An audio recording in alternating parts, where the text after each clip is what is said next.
Now that you're here. I'd like to call this meeting to order, the City of Las Vegas Parks and Rec Commission meeting to order. Do we have a chair? Do we have a quorum? Yes, we do. Have the meeting been posted as per the law? Yes. Would you like to take roll? Certainly. Chair White? Here? Vice Chair Schultz? Excused. Commissioner Sherman? Here. Commissioner McCurdy? Excused. Commissioner Aker? Here. Commissioner Armini? Excused. Commissioner Becker? Here. Commissioner DeBrey? Excused. Commissioner Nygaard? Here. Commissioner Henley? Here. Commissioner Lozano? Excused. Commissioner Breer? Here. Commissioner Aslan? Excused. Commissioner Howard? Here. Commissioner Fimmel? Excused. Thank you. Okay, so I'd like to start off with item number 3 for public comment during this portion of the agenda. Must be limited to matters on the agenda for action. If you wish to be heard, give your name for the record. The amount of discussion as well as the amount of time any single speaker is allowed may be limited. Is there anyone here for the public portion, public comment of this agenda? Hearing no one, I'll move on to item number 4 for possible action to approve the final minutes by reference of the regular meeting of October the 2nd, 2018.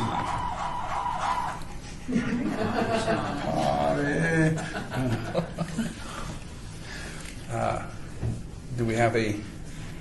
I move to approve the minutes. Huh? I move to approve the minutes. Okay, we have a motion. The motion has been seconded. All in favor? Aye. All opposed? Ayes have it.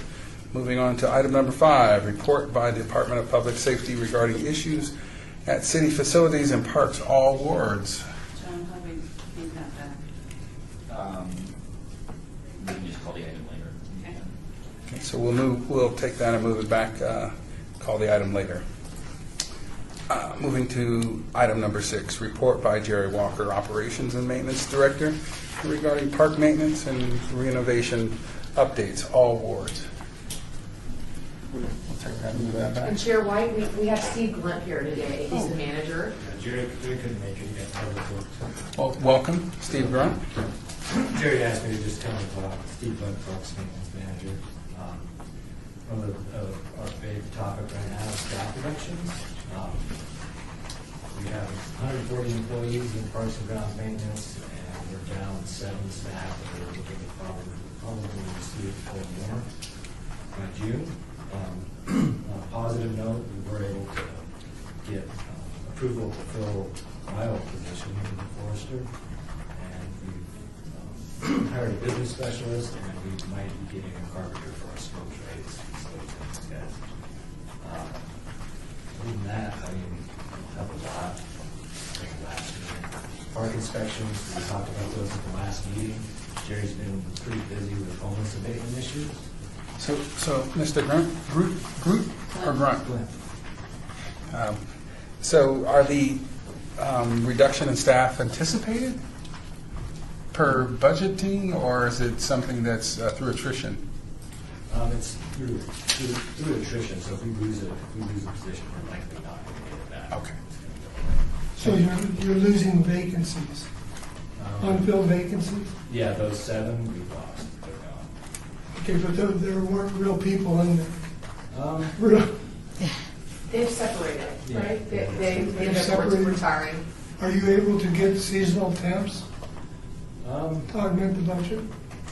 We haven't even really discussed that, and I have actually kind of looked at hiring an hourly employee to manage our fishery, and that's one thing we're going to have, because that area is short-staffed. But on a large scale, we haven't looked at that yet. We're still trying to figure out where we're at and what we need to do to streamline.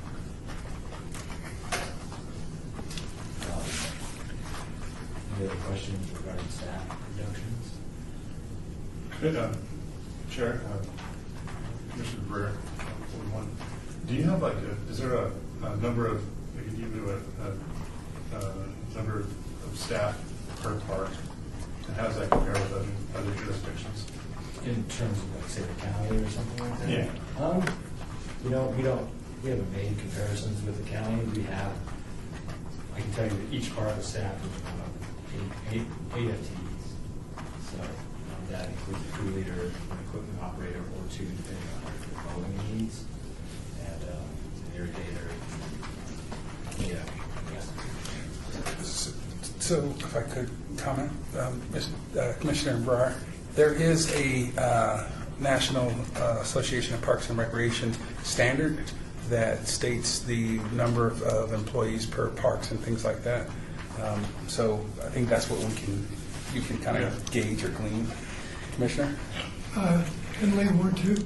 Yeah, as he was saying, NRPA every year or two does a national comparison of cities, parks, dollars spent for maintenance functions, all that comparative. I don't know if they're still doing it, but it used to come out every couple of years, and it benchmarks it geographically and by population size and services provided.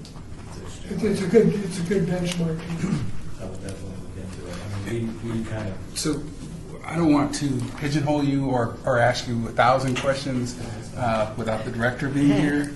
Respectfully, he's a stand-in today, so I want to give you that leeway to say whatever you're going to say.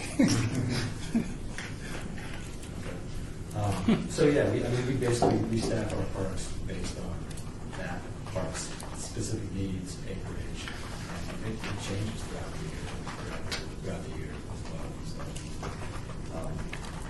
we at the last meeting, this committee meeting, we talked about park inspections, and we said Jerry's been pretty busy with homeless abatement issues, so we kind of pushed those back. We're going to start doing over the Thanksgiving holiday week. Hopefully have some more numbers for you guys in December.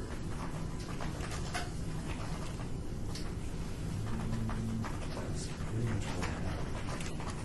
Commissioner? Commissioner Howard, or, yes. On the homeless abatement issues, is this the thing where they're trying to get all the rocks in specific places to make it less comfortable, or is there a lot more to it? There's a lot more to that. All right, I won't make That's it one into little it. tiny facet of it. I think you're referring possibly right now. Yeah. That's, I'm gonna let Jerry speak to that. Yeah, that's fine. That's his baby. So. Commissioner? Henley, Ward 2. I got a question for Maggie since Jerry's not here. It seemed like for a while the city departments were following a strategic business plan that was linked to a number of metrics, measurable outcomes. Now, since Betsy's gone, is that all scuttled, or? Maggie Plaster, Acting Director of Parks and Rec. We actually still each of our departments has strategic business plans. We have followed a Bloomberg philanthropy model that came out of New York, and we call it our initiative Results Vegas. So we do still have measurables that we look at. It might not be as detailed as it was when Betsy was here, Yeah. but it's still important to the city. Because I voiced concern last time. I really feel for you. You got a tough job.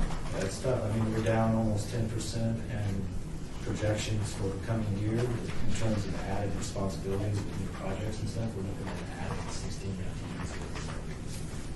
So we're working really hard to make. So are you able to convey this to policy people so that you can have some realistic expectations of success? Jerry is working on that, and I'm also working with Public Works with them to understand that they need to build maintenance costs into these projects. Yeah. It's kind of a weird time to be talking about this because the city manager's office has asked us to really look at positions, and they aren't giving us permission to fill them right now, but it hasn't been approved by city council. So we're right before the budget, and while we're keeping positions vacant for some cost savings, they haven't technically been swept out of our budgets yet. So we're really just being very frugal right now and kind of waiting to see what our revenues are going to look like compared to our expenses. Thank you. Maggie Plaster, Acting Director. When does the city do the CIP? After the budget or before the budget? We're in the middle of it right now, where they have gotten all of our projects, and they haven't made a decision yet on which projects will get funded. And then, and within those projects, it identifies maintenance and upkeep. Absolutely. It's not going to, generally doesn't fund positions, but it will provide funding for But different lets projects. lets the policy people know. Mhm. Because once you build a park, it's never done. You build it Absolutely. forever, yeah. Okay. And Chair White, I think maybe, because I recall last time there were a lot of maintenance questions on item number 8, we might want to take that out of order while Steve's here, in case there are other maintenance So, concerns. thank you. We'll skip to item number 8, finishing up with item number 5. We'll skip to item number 8, report by commission members regarding issues and events within the respective council wards and at large, all wards. So, is there anyone here who has any questions this go around?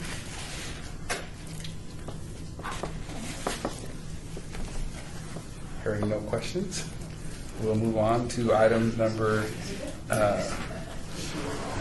Thank you, Steve. We'll move on to item number 7, report by Kira Smith, Park and Recreation Professional regarding social media efforts for the Parks and Recreation Department awards. So let me introduce Kara Smith.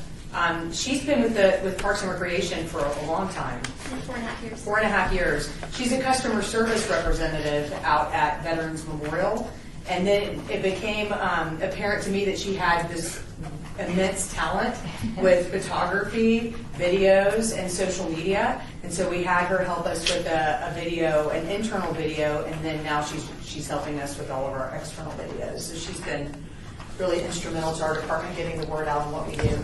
And she's going to share some of that with you today. All right, so hi, I'm Kira Smith, and today I'm going to be sharing some about Parks and Rec's social media efforts and successes. So we do have a presentation. I was going to say, Kira, the clicker doesn't work, so that's So why that's she's why like, but it will be on the screen.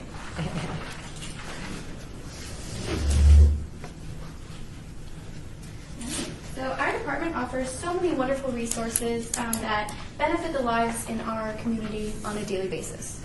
And with social media, we have the opportunity to shine a light on that wonderful work.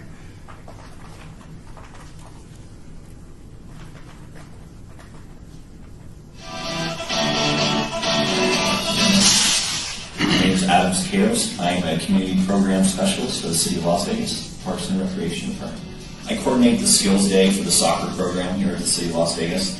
This year kind of turned into a special event with the Lights FC coming out and participating in the event. The Las Vegas Lights FC reached out to us. They wanted to become more involved in the community. And we came up with a very good idea. We turned the Skills Day into something that the Lights FC players could be hands-on with. And they really did a great job. They came out and all of their players took our players that were out there and they just ran the skills and drills portion with them. They played a lot of fun games.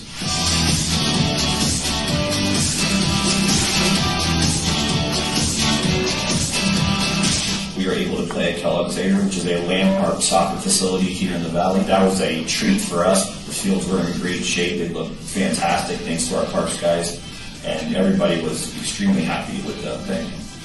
We run the soccer league twice a year, once in the spring and once in the fall. It's really a great community effort, and it's just really a great opportunity for everybody to get involved.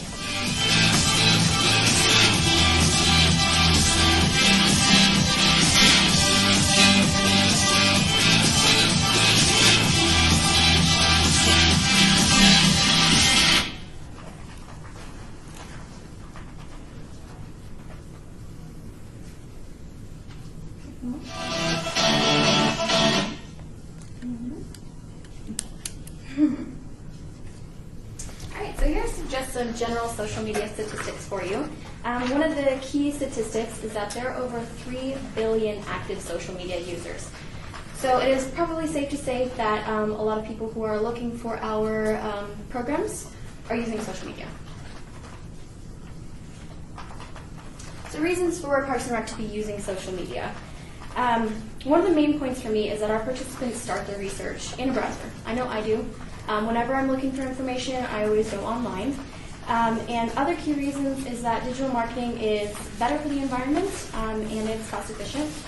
Later in the presentation, I'll show you how we reached over 4,000 people with a budget of just $100.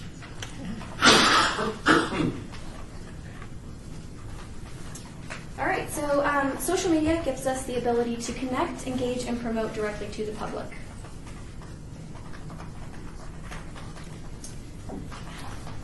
So connecting with the public. We can create a positive dialogue, respond to questions, concerns, and most importantly, connect with our participants.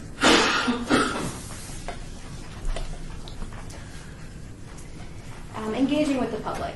We want our participants to love our programs and look forward to coming back, or look forward to registering for the first time.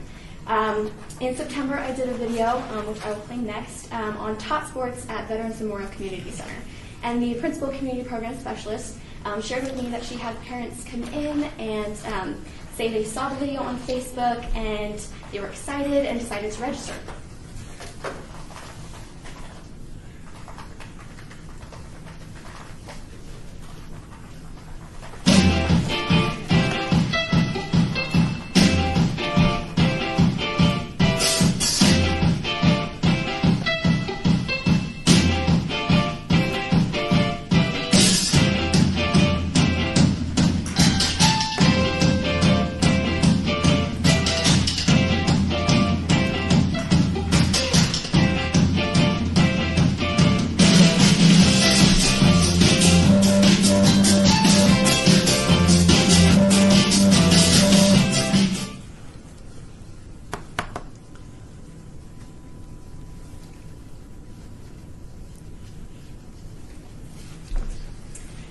Promoting using social media. There are a ton of different tools on social media that help us promote to the right people. And here are just some of a list of things that we can share with our audience.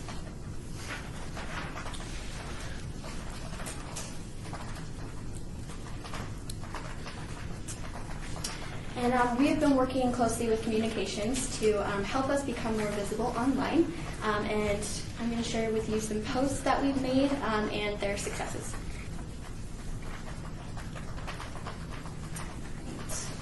So here are some of our post highlights, and as you can read, a video on flag football, we had 31 reactions, 4 comments, 22 shares, and over 2,200 views.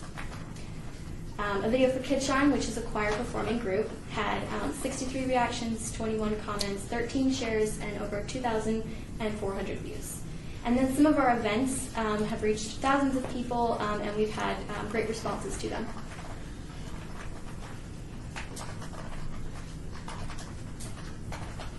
All right, and here are some of the results that we've received from communications. The top one is June 1st through August 22nd. We had 200 Twitter posts reach over 800,000 people, and our Facebook posts reached over 100,000 people. And then just for September, we had 99 Twitter posts reach over 300,000 people, and 15 Facebook posts reach over 4,500 people. Thousands of people, sorry. And some of my favorite results come from a gymnastics and cheer video that went up on Facebook. And this is the one that we spent $100 on, and it reached over 4,000 people.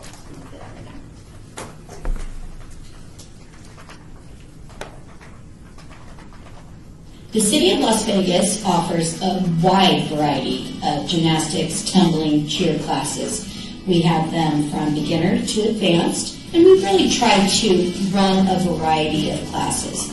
Parents can expect a high quality of service. We train our coaches. We do quarterly trainings where they come in, they'll learn safety, they'll learn skills. All coaches follow curriculum each week, and they can expect a fun learning experience for their kids. You can register for our classes from September through December. The first week of classes starts September 4th. We're really looking forward to seeing everybody come out and experiencing what the City of Las Vegas and our Parks and Recreation Department has to offer.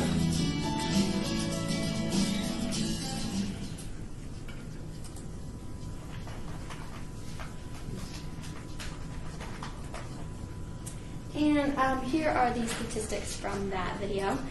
We reached over 4,000 people with an ad budget of just $100. It started 31 messaging conversations of people interested in these programs, where they can find them, and how to register. And then I screenshotted some of my favorite comments for you to read, just talking about how they saw their kids in the video and they were excited about it, and looking to share these programs for other families' children. That's okay. Thank you. Thank you very much. I have a couple of questions. This is kind of one of my areas. Commissioner? My name is Commissioner Becker. I should say the word too, right? So I just have a couple questions, because this is kind of like one of the areas that I work in. So I was just curious, especially on the first video, are those being scripted? Are you doing the scripting, or is that? So the first video, the Talk Sports video. Yeah. With those classes, I will just show up to a class and take video. A lot of times, like with the other videos, I will ask parents and formulate the video around that. But I'm just showing up and recording. How about the audio portion? Is it scripted, or are you just getting sound bites? Nope, I'm just I will ask them specific questions, but other than that, it's just our programs. Well, I want to commend you, because it's really good work. Oh, thank you. It really is. And then the second thing I wanted to kind of ask is, now I see that you're getting all the social media metrics and you're including those.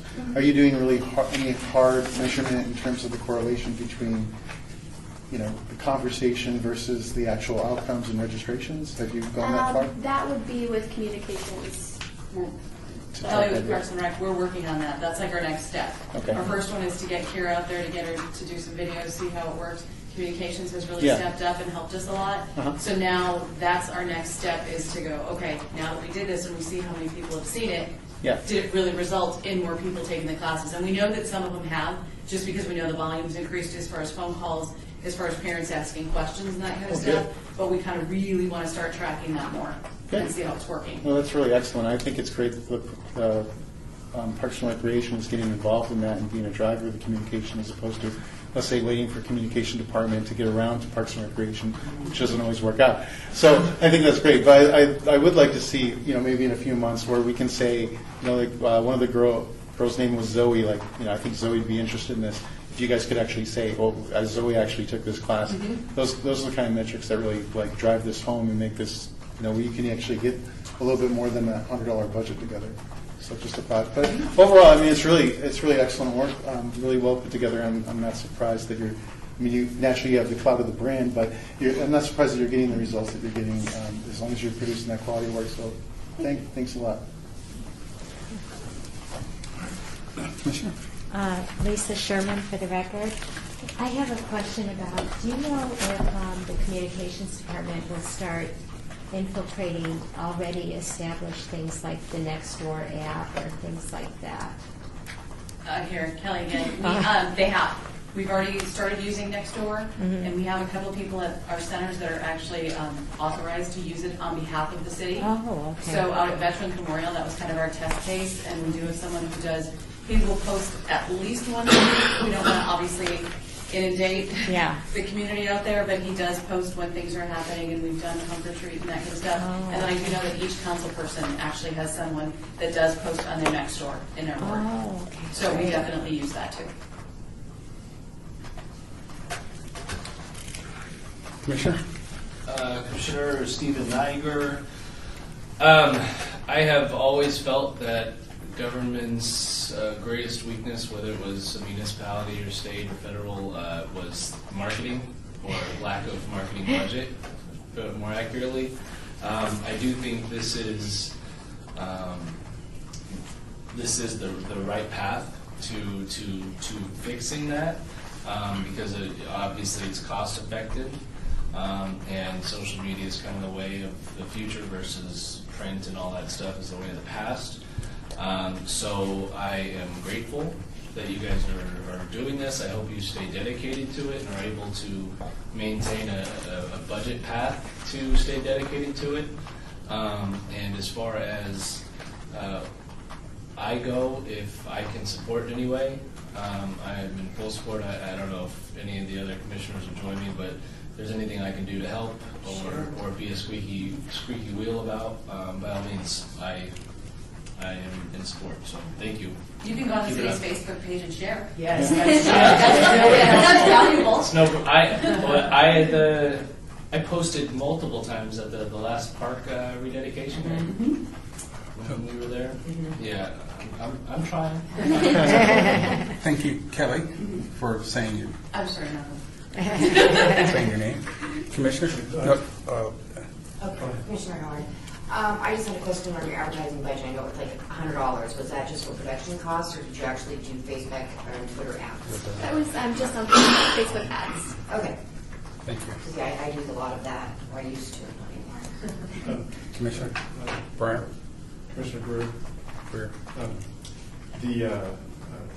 these posted out on a Parks and Recreation Twitter handle, or is it gone to this? Does it go to the city? City of Las Vegas. Okay. And then the other thing is, how do you know how it constitutes a view or a reaction? Yes. Well, reactions is anything that when you click on the post, any type of engagement. But the video views, there's two forms. One is 3-second video view, and then one is a 10-second video view. So this is where they actually stop and look at it before they move on to the Yep. next one. Okay. Thank you. Commissioner?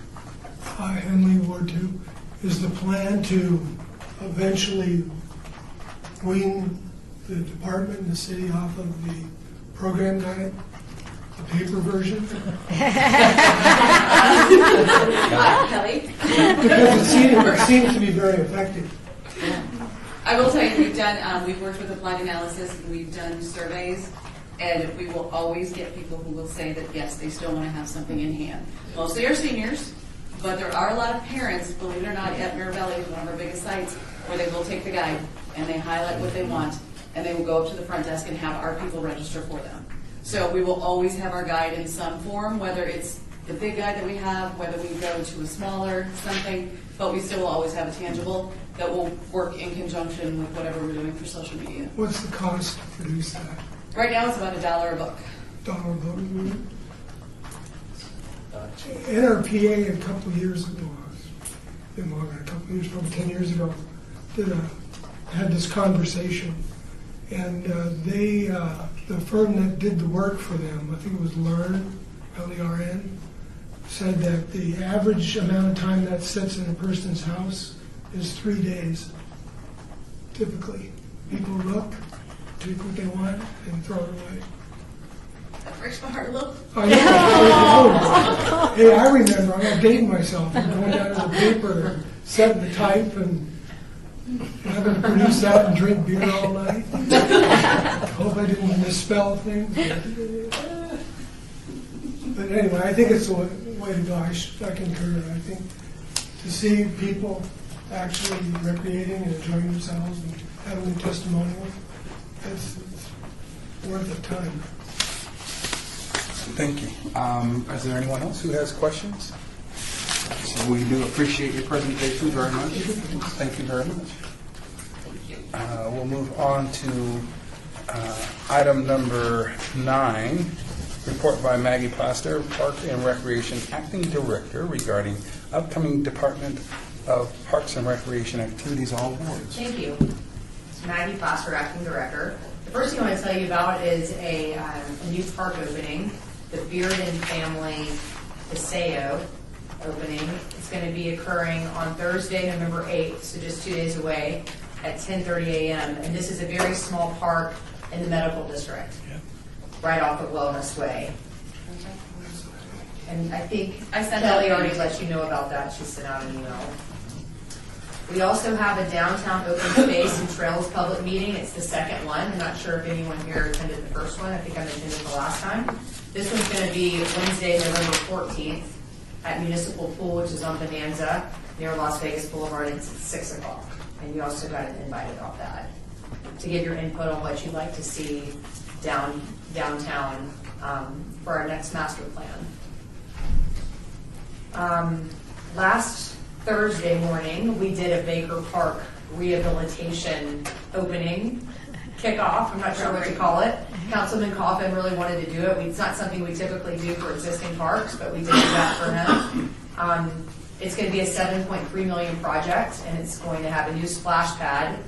I think initially he wanted to see a whole new revamped pool like Garside, but with $7.3 million, we did not have enough money to redo all of the soccer fields with artificial turf and build a new pool and do something to the playground area. So we ended up just upgrading pool equipment to make it more energy efficient.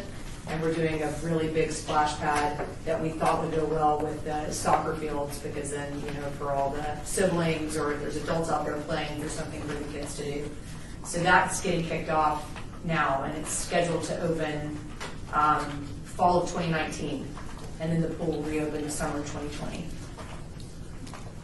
We had 2 large events last week I wanted to tell you about, because I'm hoping that they'll be even a bigger deal next year.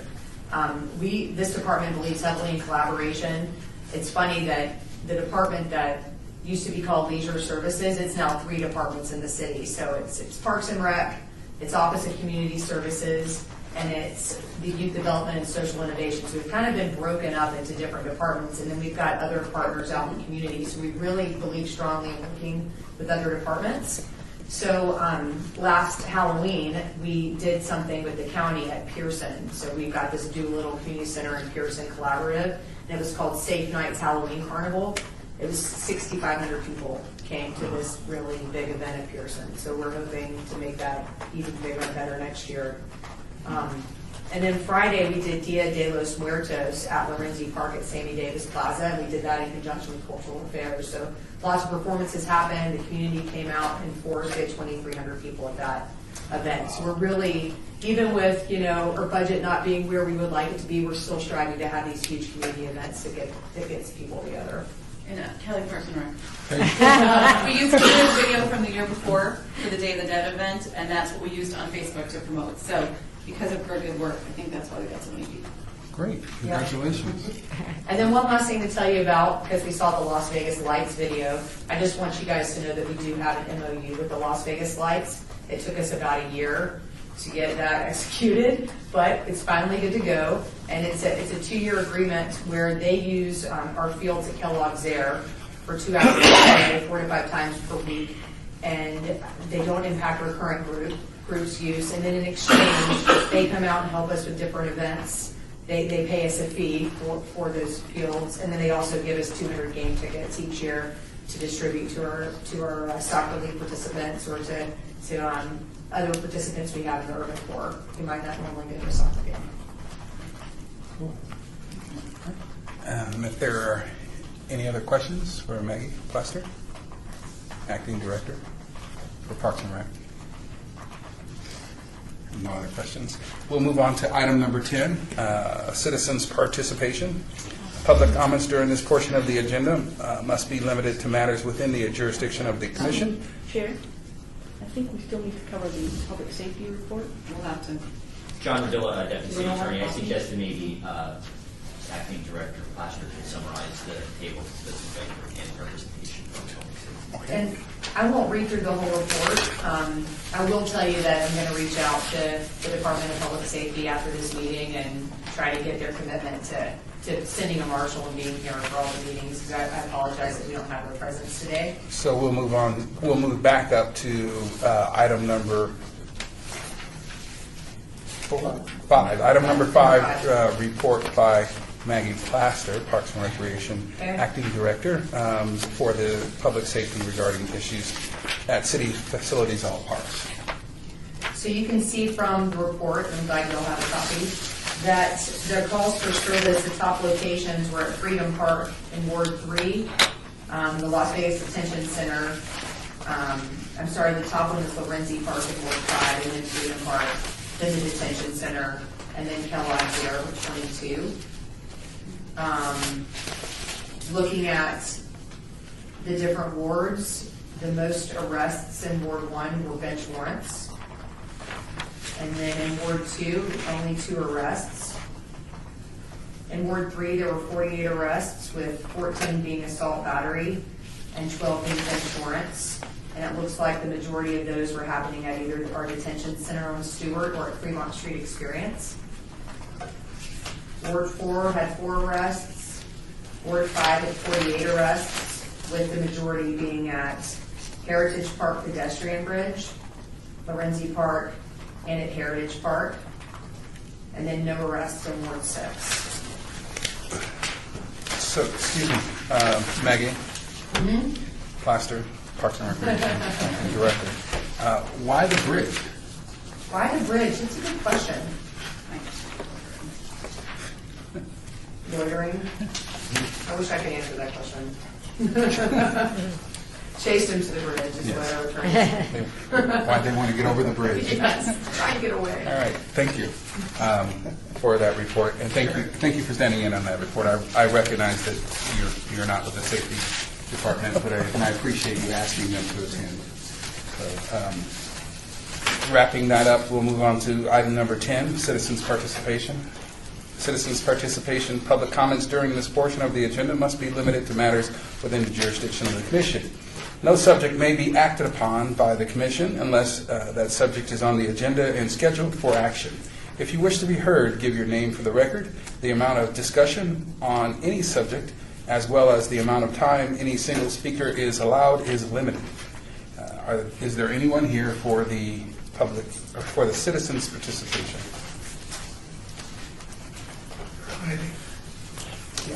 Hearing no, we will adjourn the meeting. Thank you. Thank you all for coming and helping us make